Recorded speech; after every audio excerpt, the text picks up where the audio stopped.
بسم الله الرحمن الرحیم. سلام علیکم و رحمت الله. امروز می خواهیم با یکی از درخشانترین شخصیت های تاریخ اسلام آشنا شویم. مردی که پیامبر صلی الله علیه و سلم دربارش فرمودند اگر بعد از من پیامبری می بود عمر می بود. حدیث ترمذی.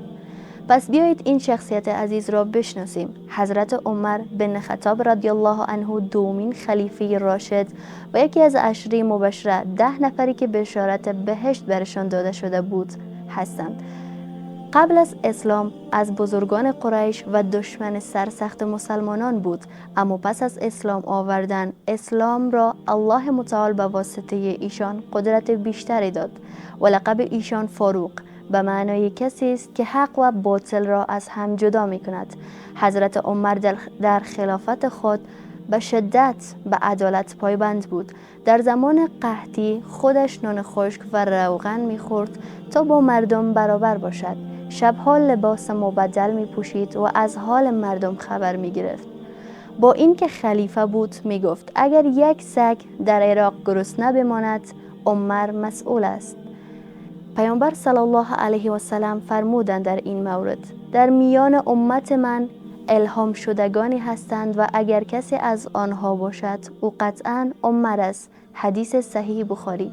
و او از زاهدترین و با تقواترین یاران پیامبر صلی الله علیه و سلم بود. هر وقت چیزی را نمیدانست میگفت والله اعلم و در مقابل قرآن بسیار خاشع بود.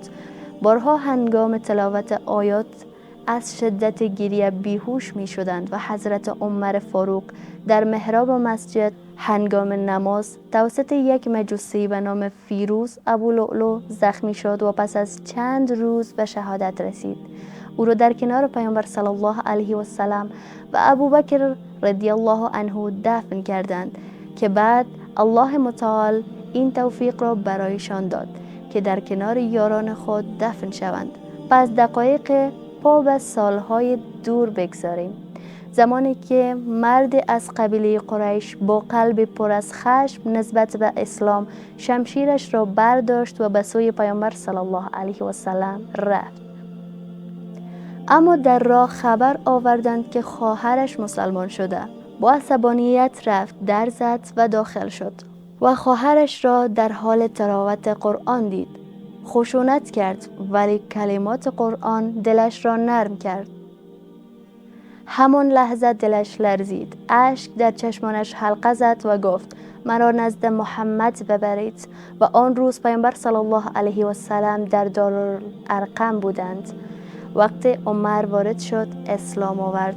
زمین و زمان به لرزه درآمد از صدای مسلمانان، از شوق فریاد زدن الله اکبر. از همان روز اسلام رنگ دیگری گرفت. به خاطر همین لقب فاروق گرفت، یعنی کسی که میان حق و باطل فرق میگذارد. سالها گذشت، حالا عمر خلیفه است. اما چه خلیفه‌ای؟ شبها با لباس ساده میان مردم میچرخید. یک شب صدای گریه کودکی را شنید. به در خانه رفت. مادری را دید که آب را می جوشاند تا کودکان فکر کنند غذایی در راه است. اشک در چشمانشان جمع شد. به بیت المال رفت، کیسه آردی را برداشت و خودش را تا خانه زن آورد. گفتند یا امیرالمؤمنین ما می آوریم. گفت آیا شما هم روز قیامت بار مرا بر دوش می کشید؟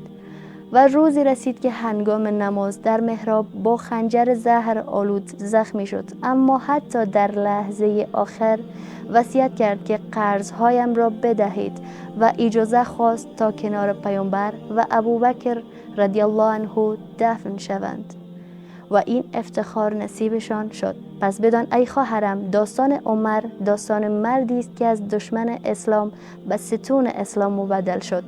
یاد بگیریم از او که چگونه قوی باشیم اما با دل نرم، عادل باشیم اما خاشع. امت ما به عمرها نیاز دارد که الگوی برای همه مسلمانان جهان است. السلام علیکم و رحمت الله.